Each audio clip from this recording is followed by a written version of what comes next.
Xitay tilli tor betlerining hammasi bir aqlı o'tirg'i sakrab chiqib, nima dedi? Parij kelishimini prezident Trump bekor qildi. Endi buning o'rniga Jungo keldi. Amerikaning o'rniga Jungo o'tdi. Jungo o'tib Parij kelishimini Jungo ijro qildi va Parij kelishimiga ega bo'lgan davlatlarni yoki bunga qo'shilgan yoki imzo qo'ygan yoki shu mayli qatordagi davlatlarni endi Jungo o'z changalig'iga olib boshqardi. Ajoyib bir ish. Yoki jahonda ishlar shundoq o'rinlashtiriladi, men buni bilmayman. Hamma ish bir-biriga to'g'ri kelib qoladi ekan. Asli Li Keqiangning Yevropaga uchib berishi Parij kelishimi masalasi emas. Li Keqiang apandining Yevropaga uchib Germaniyaga berishi Jungoning iqtisod bozor egiligi iqtisodiga o'tgan davlatlik o'rnini Yevropa ittifoqi e'tirof qilish kerak degan masala bilan Germaniyaga bordi.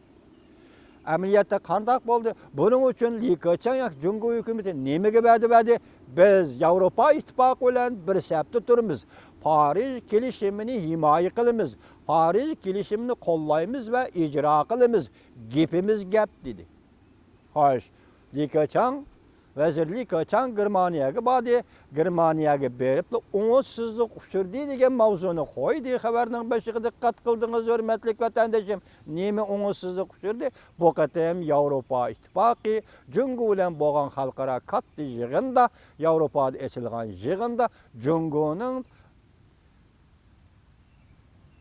bozor egiligi, iqtisodiy o'rniga o'tgan davlatlik o'rnini e'tirof qildi.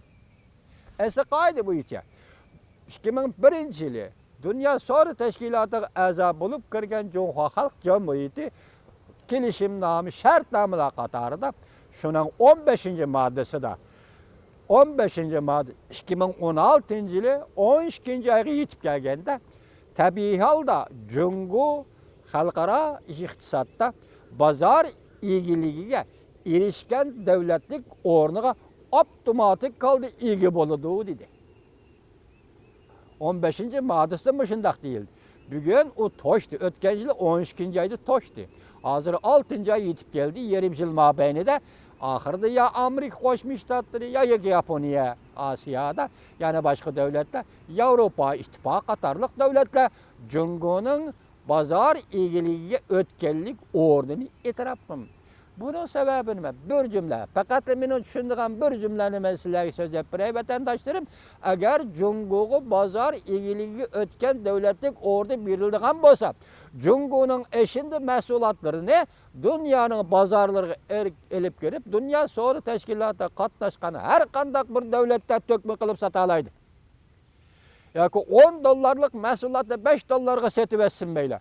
Bu vaqtda Yevropaning bozori, boshqa davlatlarning bozori nima bo'ladi vatandoshlar? Nima kunga qoladi? Iqtisod o'rni o'tganlik huquqi o'rni berilsa, buni hech kim cheklay Demak, Jungo to'kma qilib sotadi. Bu Dunyo sog'liqni tashkiloti a'zo bo'lgan davlatlar to'kma qilib sotishdan yoki axlatga kelib to'kishdan ostida qoladi degan gap. Hozir endi uni Amerika Qo'shma Shtatlari bu o'rinni e'tirof qilmadi, Yevropa ittifoqi bu o'rinni e'tirof qilmadi. Boshda to'rbatlar nima deganti? Amerika Parij kelishimidan chekinib chiqdi. Jungo buning o'rniga o'tadi deyilgan edi. Biroq Li Keqiang apandi Yevropa ittifoqi bilan birlashib e'lon qilgan birlashma bayonotni bekor qildi. Bu bayonotda Yevropa ittifoqi bilan Jungo bir safda turib, Parij kelishimini davomlashtirdi degan moddalar bor. Demek bu bayonot e'lon qilinmadi. Hozir endi nima deymiz buningga? Atdigan bo'lsa-mu, Prezident Trump Parij kelishimidan chekinib chiqdi. Tabiiy holda Jungo Germaniyaga berib tabiiylar, hech kim majburlamagan ahvol ostida Jungo Parij kelishimidan chekinib chiqdimi deb savol qo'yamiz. Masalan, vaziyatning taqozosi mana shu yerga yetib keldi. Endi biz buning ichida sizlarga ta'kidlab ko'rsatgan bir nuqta, eng yangi xabarimiz, yangi bo'layotgan, yangi tutilgan xabarimiz Hindistonning Shanxay axborot ya Shanxay hamkorlik tashkilotiga a'zo bo'lib kirishi. Bundan keyin Shanxay hamkorlik tashkiloti 6-oyning 8-kuni Qozog'istonning Ostona shahrida yillik yig'inni ochadi ekan. Bu yig'inda a'zo qabul qilish bilan Hindiston rasmiy qatnashganligi jakarlansa, endi Shanxay hamkorlik tashkilotining xarakterida qanday o'zgarish bo'ldi? Biz chet eldagi siyosiy faoliyatchilar sizlar endi Hindiston qanday xizmat qilishinglar kerak. Hindistonni nima qilishpa deyishinglar kerak. Bu to'g'ri qadimlarni bassanglar bu. Mushu ishning hammasi hurmatli vatandoshim, hozir mushu 2 kun ichidagi o'zgarish. Amerika Qo'shma Shtatlarining davlat mudofaa ministri James Mattis Shangri-La, Singapurda ochilgan Shangri-La yig'inida Amerika Qo'shma Shtatlarining Osiyo siyosatini, ya'ni nima dedi? Janubiy Jungo dengiz masalasi. Chavshanni dedi bugun uchun intayin xatarlik davlat dedi. Ya'ni nima dedi? Endi bu to'g'rida biz qonun ma'qullaymiz. Qonun loyiha ma'qullaymiz. Davlat mudofaasi bilan. Davlat majlisi birlashib qonun loyiha ma'qullaymiz. James Mattis hozir siz bilan bizning bahoyimizni, nazarimizda kim? Bu odam siyosiy odam emas. Harbiy odam do'stim. Bu odam harbiy odam. Harbiy odamning gapi gap bo'ladi deyli. Yani harbiy odamning og'zidan chiqqan so'z bu bir qasam deyli. Demak, Amerika Qo'shma Shtatlarining Osiyo va Tinch okean siyosati belgilandi.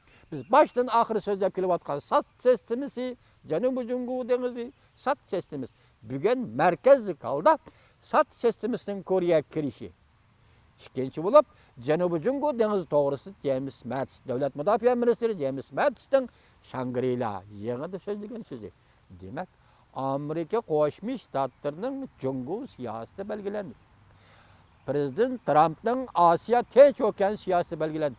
Garchi o TPP'dan chekinib chiqqan, andan keyin sobiq prezident Obamaning tibbiy istroxvaniyasidan chekinib chiqqan, bugunlardan kelib Parij kelishimidan chekinib chiqqan bo'lsa-mu, prezident Trump diqqat qilinglar vatandoshim, Osiyo Tinch okean siyosatidan chekinib chiqmadi.